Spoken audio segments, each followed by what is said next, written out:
Good morning ma'am. Yes good morning. फटाफट सब join करो ना जी।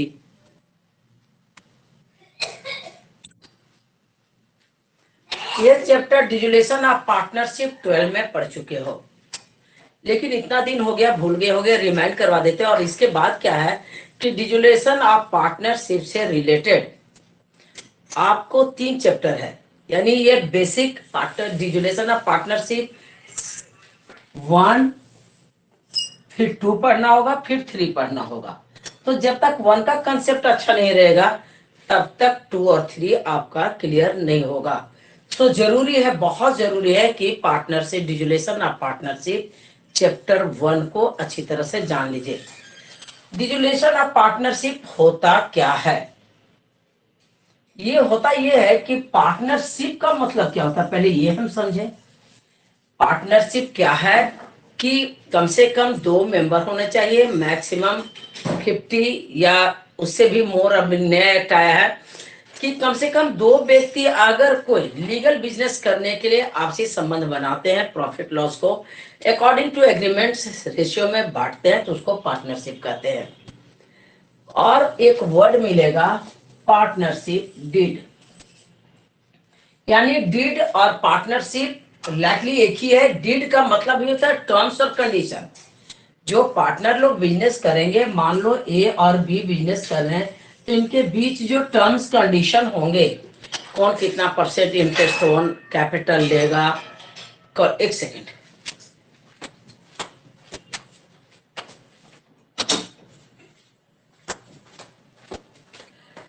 कौन कितना परसेंट रेट ऑफ इंटरेस्ट से कैपिटल पर चार्ज करेगा। लोन अगर एडवांस कोई पार्टनर देता है तो what will be the rate of interest. Again profit loss sharing ratio, यानी डिफरेंट जितने भी शेयरिंग किसका किसका किस रूप में है, सैलरी के रूप में कितना होगा, कमीशन के रूप में होगा, एक्सेट्रा एक्सेट्रा, जितने भी बातें होगी, टर्म्स कंडीशन होगा, उसको कहते हैं डीड या पार्टनरशिप। तो पार्टनरशिप और डीड का मतलब होता है कि बिजनेस के बीच में जो टर्म्स कंडीशन है। अब डिजुलेशन वर्ड को हम देखेंगे कि जो डीड में ब्रेक आ जाता है, यानी किसी तरह का समझौता में जो टर्म्स कंडीशन बना उसमें किसी तरह का चेंजिंग आया, तो उसको कहते हैं डिजुलेशन ऑफ पार्टनरशिप। मतलब कि अगर 2 ए और बी बिजनेस करते हैं और इन्होंने तय किया कि 3:2 रेशियो में हम लोग प्रॉफिट लॉस को बांटेंगे, इन केस फ्यूचर में ये दोनों तय किए कि नहीं 1:1 में शेयर करेंगे, तो क्या हुआ, डिसॉल्व हो गया। बिजनेस कंटिन्यू है, बिजनेस चलाएंगे ये लोग दोनों, लेकिन शेयरिंग रेशियो ब्रेक हो गया, अलग हो गया, डिसॉल्व हो गया, यानी कि वो टूट गया, दूसरा नया एग्रीमेंट बना, है ना। यानी जब डिसोल्यूशन ऑफ पार्टनरशिप पढ़ते हैं तो बिजनेस कंटिन्यू रहता है, लेकिन डीड क्या होता है, डिसॉल्व हो जाता है। अब हमको पढ़ना है इसमें से डिसोल्यूशन ऑफ पार्टनरशिप नहीं, बल्कि डिसोल्यूशन ऑफ पार्टनरशिप फर्म जोड़ दें इसमें। डिसोल्यूशन ऑफ पार्टनरशिप फर्म किसको कहते हैं, ए बी सी डी जितने पार्टनर हैं सबका जो एग्रीगेट बिजनेस है उसको हम कहते हैं फर्म। फर्म का मतलब होता है कि जो कंबाइंड सभी मिलकर बिजनेस चला रहे हैं उसे हम कहते हैं फर्म। और यहां अब हम चेंज कर दिए, dissolution of partnership firm. Dissolution of partnership firm का मतलब पार्टनरशिप फर्म जो चल रहा था, रनिंग था, उसका डिसॉल्व हो गया। अगर बिजनेस डिसॉल्व हो गया, बिजनेस ब्रेक हो गया, इसका मतलब स्टॉप। क्या हो गया, बिजनेस स्टॉप हो गया, फर्म ही बंद हो गया, कारोबार ही बंद हो गया। तो there is great difference between dissolution of partnership and dissolution of partnership firm. Dissolution of partnership firm में डिसोल्यूशन ऑफ पार्टनरशिप ऑटोमेटिक हो जाता है। जब फर्म ही खत्म हो गया तो क्या डीड रह गया, क्या नहीं, ऑटोमेटिक डिसकंटिन्यू हो गया। लेकिन अगर पार्टनरशिप डिसॉल्व होता है तो बिजनेस कंटिन्यू रहता है। अब आपको पढ़ना किस पॉइंट से है, डिसोल्यूशन ऑफ पार्टनरशिप फर्म पढ़ना है कि अगर फर्म डिसॉल्व हो जाए तो क्या होता है। हम अकाउंटिंग पॉइंट ऑफ व्यू से तो बाद में देखेंगे, 2 मिनट एक जनरल कंसेप्ट सोचिए कि अगर ए बी बिजनेस करते हैं या हम और आप मिलकर बिजनेस करते हैं, बीच में कोई भी रीजन हो सकता है, चाहे लॉसेस हो रहा हो या दोनों में पट नहीं रहा हो या हमारे पास सोर्सेस नहीं हो या कोर्ट का ऑर्डर हो, डिफरेंट कॉज हो सकते हैं कि हमें स्टॉप करना पड़े बिजनेस को। और जब हम बिजनेस स्टॉप करेंगे तो क्या करेंगे? जो फर्म के पास, इनके पास जो भी बिजनेस का एसेट्स होगा उन सबको क्या करेंगे? सेल करेंगे, रख के क्या करेंगे जब बिजनेस नहीं करना है तो। और इनके पास जो लायबिलिटीज होगा उसको क्या करेंगे? पेमेंट करेंगे। भाई आप पीछा छोड़ा के भाग नहीं सकते ना, जो प्रॉपर्टी उसको बेचिए और लायबिलिटी को पेमेंट दीजिए, यही तो काम होगा। मान लीजिए हम आप बिजनेस कर रहे हैं और मन किया कि भाई अब बिजनेस नहीं करना है। क्यों नहीं करना है? बहुत सारे रीजन हो सकते हैं। तो डिसाइड किए, वी हैव डिसाइडेड कि स्टॉप करना है बिजनेस, फर्म को बंद कर देना है। वैसे हालत में फर्स्ट ऑफ ऑल हम लोग क्या करेंगे? जनरल कंसेप्ट, भाई अब जो भी है प्रॉपर्टी उस सबका बेचो खोचो, डिस्पोजल करो, और जिसका जो बकाया है वो पेमेंट दो। फिर जो बचता खुचता है अगर प्रॉफिट होता है तो बांटो, जिसका जो निकलता है वो दे दो। जनरल तो यही होगा। इसी को अकाउंटिंग पॉइंट ऑफ व्यू से हम कैसे शो करेंगे खाता में, क्या किया जाता है इसके लिए, आइए समझते हैं इसको। कि जब फर्म डिसॉल्व हो जाता है तो अब बिजनेस चलाना नहीं है, लेकिन on that time when business is closed, तब क्या होता है? उस समय में कुछ न कुछ इनका एसेट्स और लायबिलिटीज रहता है। यानी on the date of dissolution कुछ न कुछ बैलेंस शीट होगा फर्म का, जो कि शो करेगा सर्टेन लायबिलिटीज और सर्टेन एसेट्स। जब क्या करेंगे? पहला काम, जितने एसेट्स हैं उनको क्लोज कर दिया जाएगा और जो लायबिलिटीज है वो भी क्लोज कर दिया जाएगा। आपका सवाल उठ रहा, क्यों क्लोज करेंगे? क्योंकि फर्दर बिजनेस नहीं करना है, इसलिए इंटायर एसेट्स को क्लोज करेंगे। There is no business. Entire liability को भी क्लोज कर देते हैं कि अब ना देना है और ना ही लेना है। और इसके लिए एक अकाउंट खोला जाता है, that is called realization account. फिर हम बताएंगे रियलाइजेशन अकाउंट की क्या खासियत है, ये कौन अकाउंट कहलाएगा, है ना। तीन ही अकाउंट होता है, पर्सनल, रियल एंड नॉमिनल। तो इसको फर्दर समझाएंगे हम। फर्स्ट ऑफ ऑल, जब बिजनेस को डिसॉल्व कर दिया जाता है, स्टॉप कर दिया जाता है, तो ऑन दैट डेट जितने भी एसेट्स लायबिलिटीज होते हैं, एसेट्स को भी क्लोज कर देते हैं, लायबिलिटीज को भी क्लोज कर देते हैं, क्योंकि फर्दर बिजनेस नहीं चलाना है। और दिखाएंगे they have not assets and liabilities, है ना। आप देखिए कैसे करते हैं। सो जब स्टॉप करेंगे बिजनेस को, जो एसेट्स और लायबिलिटीज है उनको क्लोज इसलिए करेंगे, समझना जरा बारीकी से, कि जब बिजनेस स्टार्ट करते हैं तो बहुत सारे अकाउंट खुलता है। जैसे बिजनेस में पैसा आया तो बैंक टू कैपिटल करते हैं, ए दिया तो ए का, बी दिया तो बी का, सी का, जो भी हम लोग लिखते हैं। फिर ये जो पैसा आया, इस पैसे से हम फर्नीचर खरीदते हैं, बिल्डिंग खरीदते हैं टू बैंक, या उधार खरीदे तो वेंडर।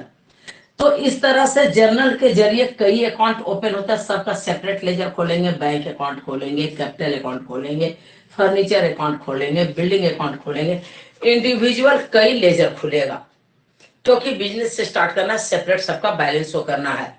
लेकिन जब हम बिजनेस को बंद करते हैं तो इन सबका जरूरत नहीं, बल्कि जो ऑलरेडी ओपन है नॉमिनल अकाउंट तो क्लोज कर दिया जाता है। You know this. अब हमें जानना है कि जिन डेबिट है जिन्हें क्लोज करना है उनको क्या करेंगे? हम क्रेडिट करेंगे, क्योंकि आप फर्नीचर खरीदे हो तो डेबिट किए हो, बिल्डिंग खरीदे हो डेबिट। इसका मतलब जितने एसेट्स हैं वो सब के सब डेबिट है। क्लोज करना है तो क्या करेंगे? इनको क्रेडिट करना पड़ेगा। इसी तरह से अगर लायबिलिटी सब क्रेडिट है, कैसे? ये जो कैपिटल है, किसी क्रेडिटर से पैसा लिए या लोन लिए तो लोन अकाउंट, ये भी क्रेडिट है।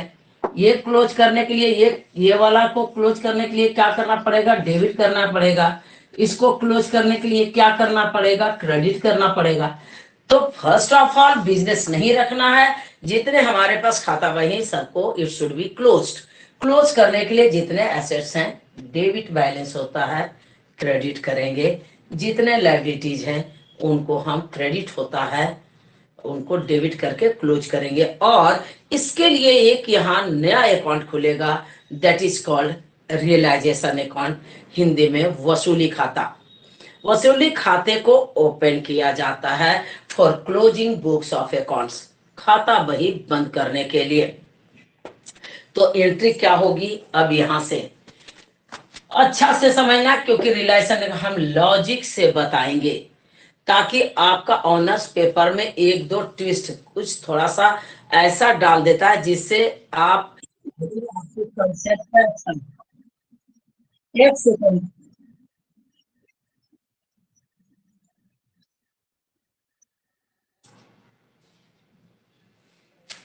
ताकि आपका जो है वो मतलब कुछ नया अगर आइटम उसमें डाल देता है तो आपका कंसेप्ट क्लियर रहने से आप ऑटोमेटिक सोच लोगे। सोच के बनाना है, लॉजिक क्या कहता है उसके अनुसार तुम पोस्टिंग करोगे और सही हो जाएगा।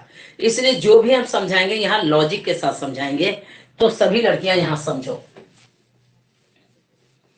अपसेंट हो जी 17-18 बच्चे में मात्र 12 लड़कियां या लड़के ज्वाइन किए हैं। कौन कौन प्रेजेंट हो अपना अपना अटेंडेंस बताओ। भारती प्रेजेंट हो? Yes ma'am. और कौन प्रेजेंट है? सब लोग, हम तो लिंक नहीं चेक करेंगे अभी, अटेंडेंस बन जाता है मेरे पास ऑटोमेटिक। जिनका छूट रहा है वो समझे। चलो यहाँ बताते हैं, जितने एसेट्स है उन सबको क्लोज करने के लिए क्या करेंगे, टू ऑल एसेट्स, लेकिन एक्सेप्ट कैश और बैंक। फिर बोलोगे ऐसा क्यों मैम? क्योंकि रियलाइजेशन अकाउंट बनाने का मकसद है कि जितने एसेट्स हैं उनको बेचेंगे, जो लायबिलिटी उनको चुकाएंगे, और इस दरमियान ऑल ओवर कुछ फायदा हुआ या नुकसान हुआ क्या, क्योंकि अगर प्रॉफिट और लॉस होता है तो उसका भी शेयरिंग पार्टनर करेंगे इसलिए। लेकिन कैश और बैंक में कोई नफा नुकसान नहीं हो सकता, there is no profit and loss. Bank से एक एक रुपया निकाल सकते हैं, कैश है तो टोटल का टोटल वो वैल्यूड है।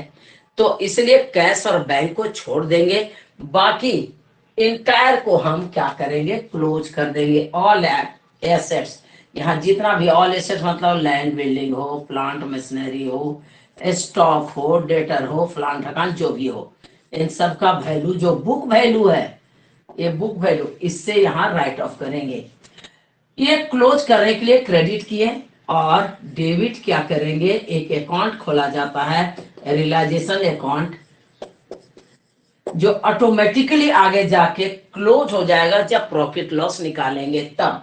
यानी रियलाइजेशन अकाउंट भी एक नॉमिनल अकाउंट है, यहाँ पे इंटायर बुक का वैल्यू जो बुक वैल्यू हुआ वो शो करेंगे। अब कहेंगे ऐसा कैसे किए, रियलाइजेशन अकाउंट को नॉमिनल अकाउंट माना जाता है।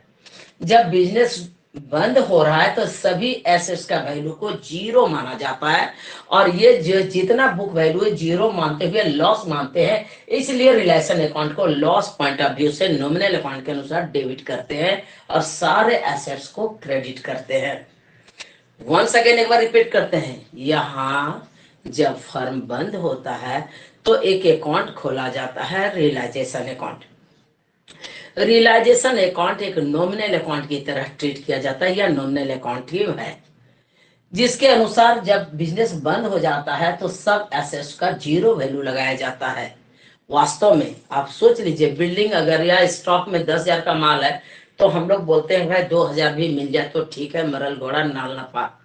यानी कहने का मतलब कि जो चीज अब तो नहीं चलाना, जो मिल जाए मिल जाए।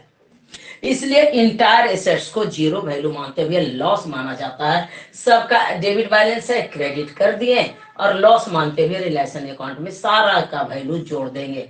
यहाँ रहेगा to stock, to land building, to plant machinery etcetera, सारे को सबका अमाउंट जोड़ के यहाँ debit. Is it clear? Yes ma'am. ठीक। ये किस लिए है? ये है for closing books of accounts. ये एसेट्स के लिए हुआ, फॉर एसेट्स।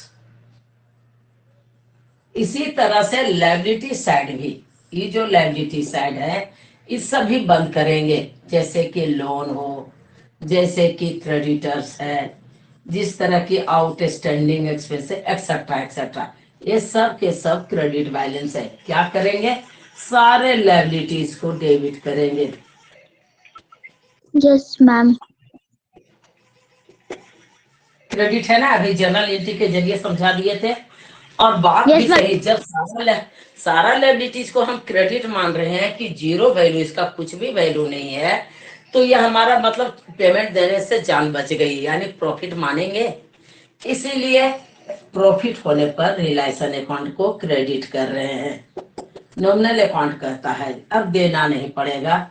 इस तरह की सोच को लेकर के ये अकाउंटिंग मेंटेन किया गया है। प्रॉफिट मानते हुए क्रेडिट करेंगे।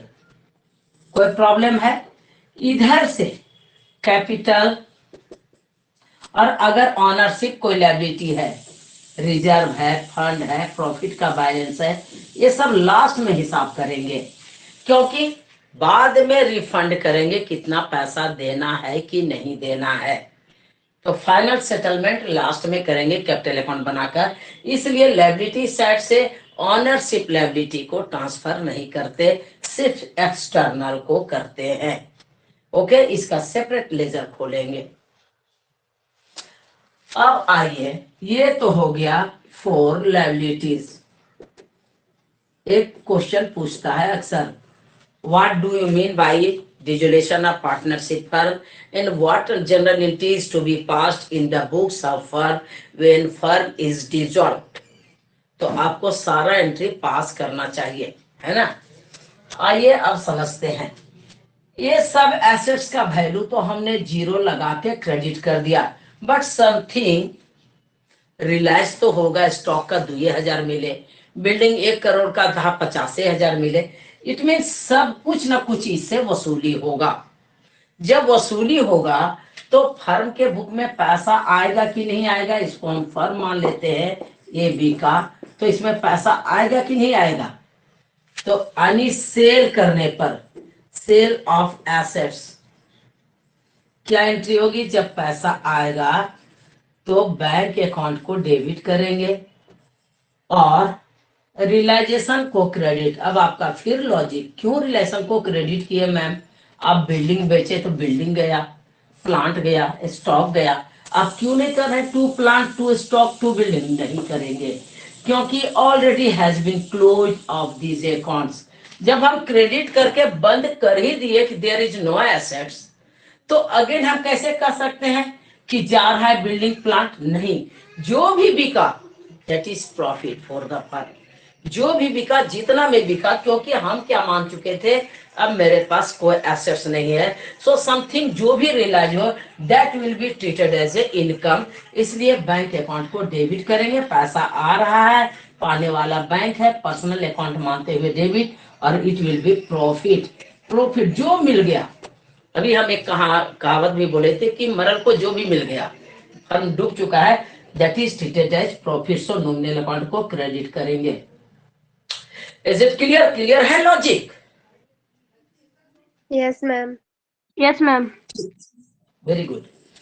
अब है, ये जितने भी एसेट्स थे उनको बेच के लाए, तो पहला काम बनता है लायबिलिटीज को पेमेंट दे दो। जब हम इनका पेमेंट देंगे तो हमारा पैसा जाएगा, चेक काट के देंगे, देने वाला बैंक को क्रेडिट। लेकिन ये एक्सपेंसेस और लॉसेस मानेंगे, और नॉमिनल अकाउंट हम किसको माने हैं? रिलेशन अकाउंट को। जब जब खर्च करेंगे, जब जब लॉसेस होगा, तो रिलेशन अकाउंट को डेबिट। कहोगे मैम आप क्यों नहीं लिख रहे हो क्रेडिटर्स आउटस्टैंडिंग? नहीं, क्योंकि ऑलरेडी डेबिट करके क्लोज कर चुके हैं। एसेट्स को भी जीरो मान लिया, लायबिलिटीज को भी। सो फर्दर समथिंग जो भी पेमेंट हो, कम हो या ज्यादा, क्या मानेंगे? खर्च मानेंगे, इसलिए रिलेशन अकाउंट को डेबिट करेंगे और बैंक अकाउंट को क्रेडिट करेंगे। क्लियर है? Yes ma'am. Yes, ma'am. Very good. अब है कि ये जब फर्म डिसॉल्व हो गया तो इस डिसॉल्व फर्म को डिसॉल्व करने में सर्टेन एक्सपेंसेस हो सकता है। जो सर्टेन एक्सपेंसेस होगा वो क्या है? फर्म के लिए खर्च है ना, एक्सपेंसेस है ना। मान लो एसेट्स को जाके बाजार में बेचे या नीलामी किए, सर्टेन एक्सपेंसेस होता है। क्रेडिटर्स को चुकाने में जाकर के किसी से भेजवाएं, पेमेंट करना पड़ सकता है। तो इंटायर डिजुलेशन वर्क करने में सर्टेन कुछ ना कुछ खर्च हो सकता है। ये जो खर्च है तो बार बार जब जब खर्च होगा, एक कौन सा अकाउंट यहाँ बनाए हैं? रिलेशन अकाउंट, जो कि नॉमिनल अकाउंट है। नॉमिनल अकाउंट कहता है खर्च होने पर डेबिट करते जाइए ना भाई, जब जब पेमेंट दीजिएगा टू बैंक। ये है किस लिए? ये है for payment of liabilities.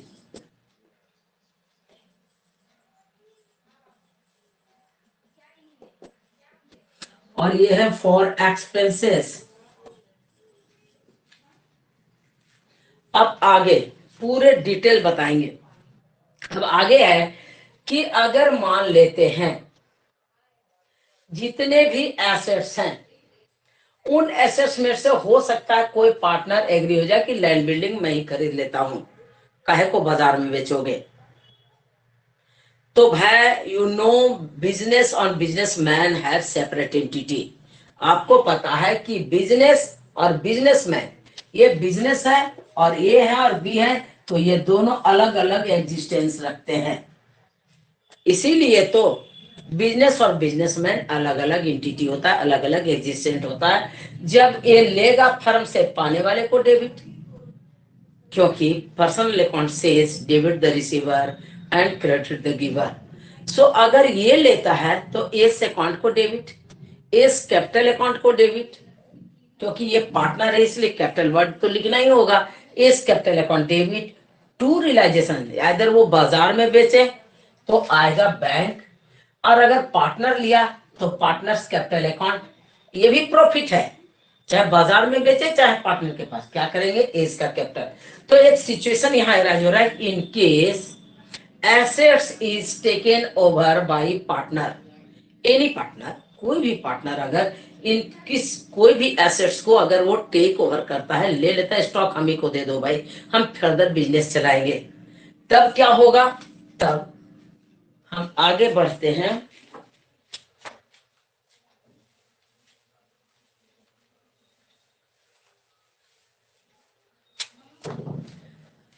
For taking assets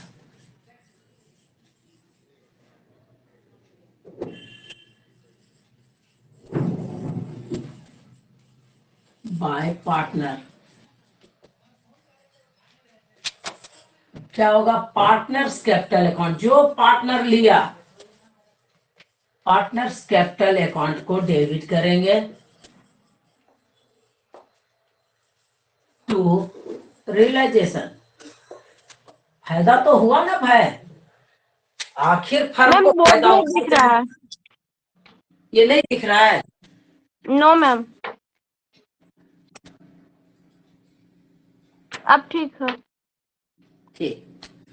for taking assets bye partner, अगर कोई पार्टनर एसेट्स लेता है, ऑन दैट केसेस क्या होगा कि पार्टनर पाने वाले को डेबिट और टू रियलाइजेशन, क्योंकि ओ माय गॉड, क्योंकि पार्टनर ले रहा है चाहे तो बाजार में, अगर बाजार में बिकता तो हम क्या कर रहे थे? बैंक बैलेंस मेरा बढ़ता।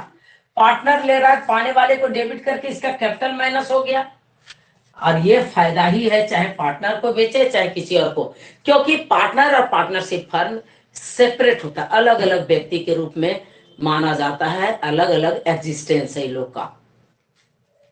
इसी तरह से ये समझ में आया क्या?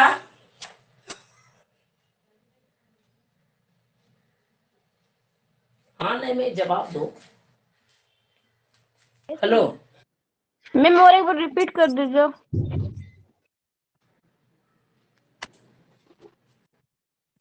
बोल रहे हैं कि अगर कोई पार्टनर एसेट्स लेता है, अगर बाजार में बेचते हैं तो क्या करते हैं, बैंक अकाउंट डेबिट, और ये फायदा है क्रेडिट। अगर कोई पार्टनर लेता है तो पार्टनर्स पाने वाले को डेबिट या पार्टनर्स का कैपिटल को डेबिट करेंगे। पर्सनल अकाउंट क्या कहता है, पाने वाले को डेबिट, देने वाले को क्रेडिट। भाई सीधा सा बात है कि बिजनेस और businessman have separate entity. Business और बिजनेसमैन अलग अलग होता है, एक नहीं समझना है। ऐसा नहीं पार्टनर ले गया तो क्या हुआ, वही उसी का था, ऐसा नहीं। इसलिए पाने वाले को डेबिट करके कैपिटल को घटा देंगे, और ये फायदा है, रिलेशन अकाउंट को क्रेडिट करेंगे। चाहे वो बजट, जब रिलेशन अकाउंट बनाओगे तो क्रेडिट होगा, चाहे बैंक चाहे पार्टनर्स कैपिटल। सही सही प्रॉफिट लॉस कैलकुलेट करना है ना, फर्म जब डिसॉल्व होता है तो, चाहे वो जिस वैल्यू में लिया हो, है ना। इसी तरह से ओके मैम। क्लियर हुआ। For Yes, ma'am. Taking liabilities bye partner, अगर पार्टनर ने लायबिलिटीज ले लेता है तो कहता भाई हम क्रेडिटर्स को चुका लेंगे या आउटस्टैंडिंग दे देंगे, लोन दे देंगे, तब हमारा ये पेमेंट करना खर्च है ना, हम क्या एंट्री करेंगे, रियलाइजेशन अकाउंट को डेबिट करेंगे जब जब खर्च होगा। अगर काउंटर से पैसा जा रहा है तो टू बैंक करते, लेकिन देने वाला कौन है, पार्टनर, तो देने वाले को क्रेडिट करेंगे ना जी, पार्टनर्स कैपिटल अकाउंट। जो पार्टनर दे रहा है उसके अकाउंट को क्रेडिट करेंगे।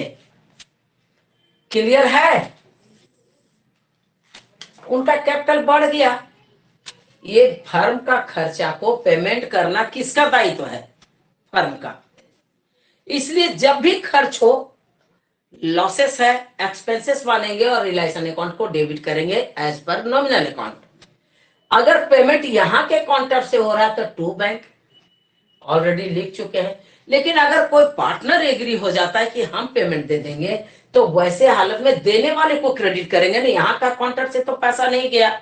देने वाला जो पार्टनर होगा, ए होगा तो ए का कैपिटल, बी होगा तो बी, सी होगा तो सी का कैपिटल को क्रेडिट करेंगे, यानी उनका कैपिटल बढ़ा देंगे। फाइनल जब पेमेंट होगा उस समय हिसाब हो जाएगा। Is it clear.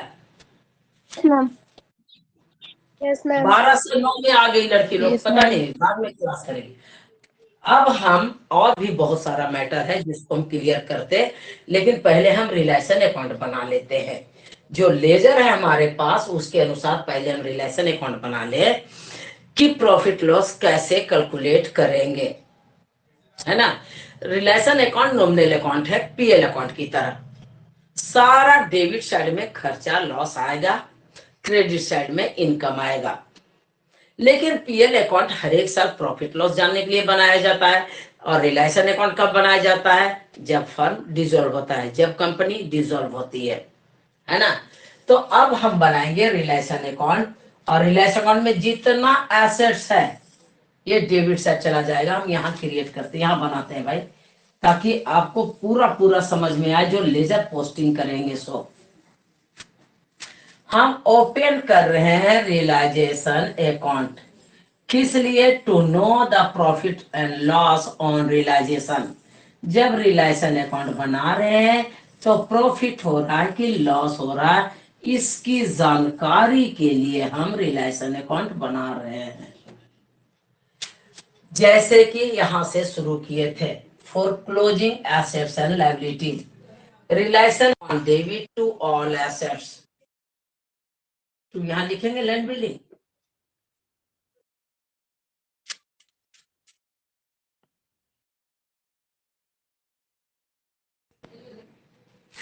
To land and building, to plant and machinery. मान लो अपने मन से एज्यूम कर रहे हैं ये 10,000 का था, ये मान लीजिए 7,000 का था, अपने मन से। अच्छा, इसमें से वसूल हुआ लैंड बिल्डिंग से मान लीजिए 5,000 या 8,000। हम क्या किए हैं, सेल करने पर bank account debit to relation profit माने हैं, तो क्या करेंगे, बाई बैंक अकाउंट। मान लो इससे मिला 8,000, बाई बैंक एक ही जगह लिखेंगे हालांकि, लेकिन लॉजिक समझाने के लिए ऐसा कर रहे हैं। बाई बैंक प्लांट मशीनरी से बिका, मिला 11,000। आप कहोगे कैसे प्रूव हो जा रहा है? इतना लॉजिक है अकाउंट्स में, एक लाइन भी बकवास नहीं। कैसे? आपने डेबिट किया 10,000 और क्रेडिट किया कितना? 8,000। 2,000 का ज्यादा डेबिट हुआ तो लॉस हुआ कि नहीं हुआ? यहाँ 7,000 डेबिट किए हो और दिखा रहे हो 11,000, तो 3,000 से 8,000, 7,000 में से माइनस कर देंगे तो 4,000 का क्रेडिट बैलेंस बढ़ा कि नहीं बढ़ा? प्रॉफिट शो कर रहा है ना। तो यानी रिलेशन अकाउंट जो विद्वान ने सिखाया है या खोलने के लिए कहा गया है, बड़ा लॉजिकली प्रूव कर लिया है कि इससे हमारा जो मकसद है प्रॉफिट लॉस निकालने को पूरा होगा कि नहीं। इसलिए अकाउंट्स को क्लोज करना, फर्दर जब बिक्री होता है तो क्या करना? क्रेडिट करना। इस तरह से हमारा सब कुछ सही हो जा रहा है। देख रहे हैं? तो आपका जितना पैसा आएगा बाई बैंक। अब हम आगे बढ़ते हैं, किसके लिए? लायबिलिटीज के लिए। लायबिलिटीज टू रियलाइजेशन करेंगे बाई लायबिलिटीज। इसका जब पेमेंट देंगे तो क्या करेंगे? To bank. लायबिलिटीज के लिए भाई लड़की लोग ना परेशान कर रहे हैं।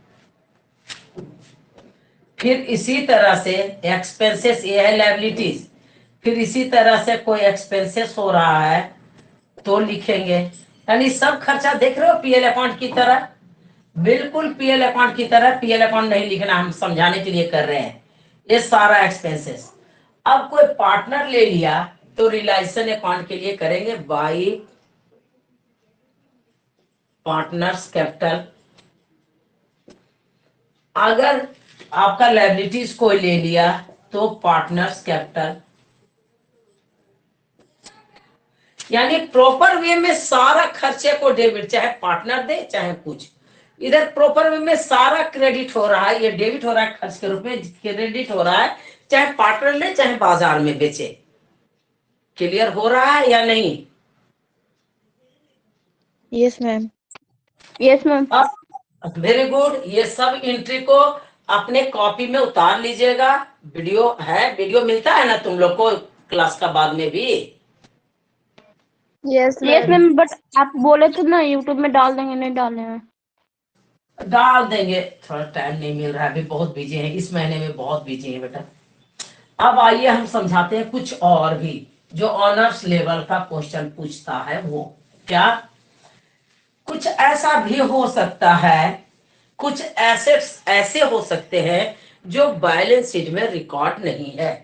यानी जब बैलेंस शीट बना रहता है तो जिसका अकाउंटिंग मेंटेन है वही शो करता है लायबिलिटी और एसेट, जिसका अकाउंटिंग राइट ऑफ कर दिया गया वो नहीं शो करता है। जैसे बैड डेट्स, भाई पैसा डूब गया, नहीं मिलेगा XYZ या मोहन से, तो हम लोग क्या करते हैं? एंट्री करते हैं bad debts. Bad debts loss मानते हुए डेबिट करते हैं टू कस्टमर। करते हैं कि नहीं? यानी ये अकाउंट क्लोज हो गया कस्टमर का। लेकिन खुदा ना खास्ता अगर फर्म डिसॉल्व हो गया और आके वो दे दिया बंदा पैसा, तो ये अनएक्सपेक्टेड प्रॉफिट हुआ कि नहीं हुआ? और भी दूसरा एग्जांपल, मान लीजिए बैलेंस शीट में ट्रक एक्सीडेंट हो गया था, उसका शो नहीं कर रहा है। एक्सीडेंट से या एसेट्स, मतलब क्या क्या उसको, लॉस बाय फायर हो गया है, जीरो दिखा दिए थे, बट बचा खुचा भी स्क्रैप अगर बेचते हैं और पैसा मिलता है eight the time of dissolution, that will B profit. और ऑन दैट केसेस हम क्या करेंगे? जब जब प्रॉफिट हो, यानी मेरा कहने का मतलब कि there is no book value, no book value, यहाँ बुक में कुछ मेंशन नहीं है, but at the time of dissolution something is realized, अगर कुछ वसूल हो जाता है तो इट इज प्रॉफिट। और प्रॉफिट है तो जब जब प्रॉफिट हो तो हम एंट्री क्या करेंगे? आइए दिखाते हैं, करेंगे जब जब प्रॉफिट होगा, उसको बेच दे रहे हैं स्क्रैप को तो बैंक अकाउंट डेबिट, फायदा हुआ तो रिलेशन को क्रेडिट कीजिए ना, क्योंकि रिलेशन अकाउंट एक नॉमिनल अकाउंट बना के खोले यहाँ पे। लेकिन यही कहानी, जो भी स्क्रैप था लोहा लकड़ या जो बैड डेट से रिकवर्ड था, उसको कोई पार्टनर्स टेक ओवर कर लेता है, तब क्या होना चाहिए बेटा? सीधा पार्टनर्स कैपिटल अकाउंट डेबिट होना चाहिए। तो यानी कि कहने का मतलब अगर अनरिकॉर्डेड एसेट सेल आउट होता है तो बाई बैंक लिखेंगे, या कोई पार्टनर ले लेता है तो पार्टनर्स कैपिटल को क्या करेंगे, डेबिट कर देंगे, घटा देंगे, उनका बैलेंस उनका अकाउंट से घट जाएगा। दूसरा, इसी तरह से certain liability has not mention here, अगर कुछ लायबिलिटीज है, जैसे आप लोग पढ़े हो बिल डिस्काउंटेड डिसऑनर्ड, बिल था भजा लिए, एक्सेप्टर ने पेमेंट नहीं दिया, नोटिंग चार्ज लग गया, या फिर क्रेडिटर्स ने इंटरेस्ट चार्ज कर दिया, कुछ भी हो सकता है जो लायबिलिटी बट यहां मेंशन नहीं है, यानी बुक रिकॉर्ड नहीं है, तो उसको क्लोज करने का भी जरूरत नहीं है। सीधा सीधी अगर पेमेंट करने का दायित्व आ जाए, फॉर पेमेंट ऑफ अनरिकॉर्डेड, यहां लिखेंगे unrecorded liabilities, for payment of unrecorded liabilities की एंट्री होगी, और फॉर ये unrecorded liabilities which is taken over by partner, ये भी आप लिख सकते हो।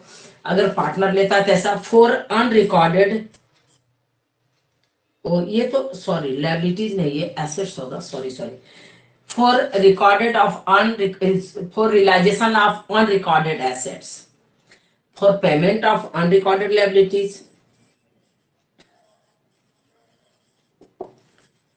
अनरिकॉर्डेड लायबिलिटीज को अगर कहता है लायबिलिटीज को हम दे देंगे क्रेडिटर्स को, तो ये अगर काउंटर से पेमेंट होता है, आई मीन बिजनेस के काउंटर से पेमेंट होता है तो बैंक, और अगर कोई पार्टनर कहता है भाई हम दे देंगे, उसका हिसाब आप रखिएगा खाली, तो पार्टनर, यानी कहने का मतलब अगर पार्टनर्स देता है तो पार्टनर्स का कैपिटल को, अगर खुद से पेमेंट करता है फर्म तो बैंक को। क्लियर है? यस नो में रिप्लाई तो करो। Yes ma'am. Yes, ma'am. बस रिलायसन अकाउंट बनाने का मकसद पूरा हो गया। हम क्या करेंगे कि अब इन सब को एग्रीगेट ऐड करेंगे, किधर का ज्यादा है। अगर आपका क्रेडिट साइड का ज्यादा है, मान लो एज्यूम कर लिए कि इधर का 50,000 आया और इधर का इंटर आ गया 40,000 एग्रीगेट, तो 10,000 जो रुपया हुआ वो नेट प्रॉफिट होगा। क्यों? पीएल अकाउंट की तरह क्रेडिट में टोटल इनकम दिखाया गया है, तो credit totalling of credit side is more than debit side, balancing amount will be क्या होगा, नेट प्रॉफिट, और नेट प्रॉफिट जो है वो ट्रांसफर करेंगे टू पार्टनर्स कैपिटल अकाउंट, यानी ए को और बी को, जो होगा अगर इक्वल है तो 5,000 जो रेशियो हो, और इस तरह से 50,000 टोटलिंग एक साथ दिखा देंगे।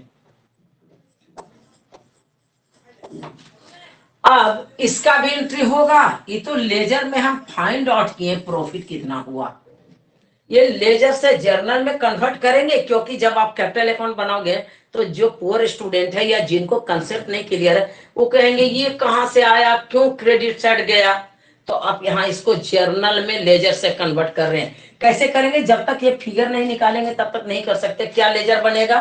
Relation account debit to A का कैपिटल टू बी का कैपिटल बनेगा कि नहीं? तो for profit on realization, realization का प्रॉफिट में क्या एंट्री होगी, इसको डेबिट, क्योंकि ये डेबिट साइड में लिखा हुआ है इसलिए टू कैपिटल यहां हो गया, टू कैपिटल क्या होगा, realization account debit to A B जो होगा partners capital account. Is it clear?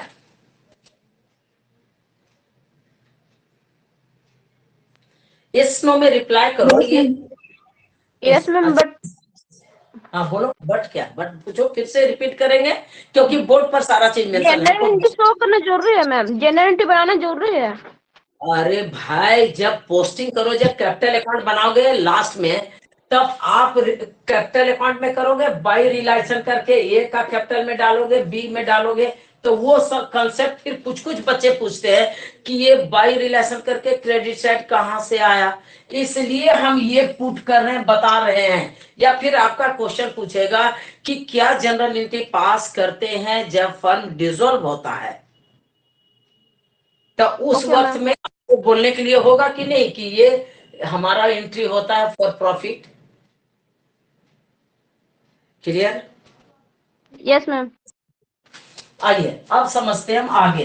अगर लॉस होता तो लॉस होता, मान लीजिए इधर आता है 80,000,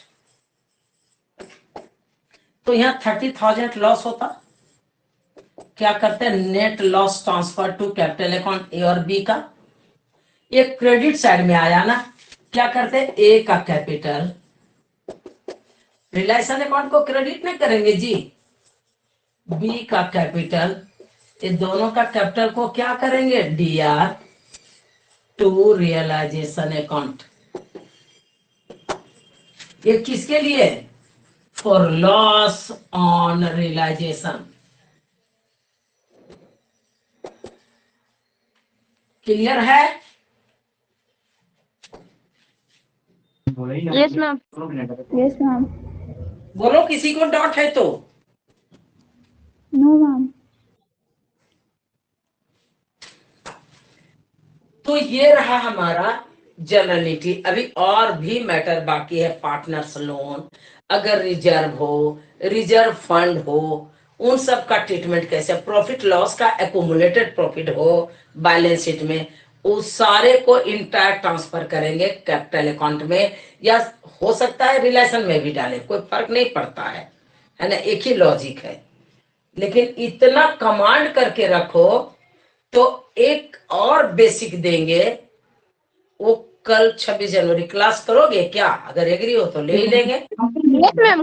क्लास करेंगे। हाँ ठीक है, क्योंकि ऑनर्स पेपर ऑफलाइन होने वाला है, ऑनलाइन नहीं होने वाला है, इसीलिए Yes, ma'am. इतना कमांड करके। लेकिन एक मेरा रिक्वेस्ट है कि कल जब हम क्लास लेंगे तो 5 मिनट्स का ट्यूटोरियल क्लास होगा। आई थिंक हम जो पढ़ाए हैं लिखाए हैं उसका कितना जनरल एंट्री आपका कमांड है, क्योंकि ये जितना स्ट्रॉन्ग रखोगे ना, 3 चैप्टर में 2 क्वेश्चन ऑनर्स का पूछता है, तो मेरे लिए तो बहुत अच्छा होगा, 2 उसी से बन जाएगा।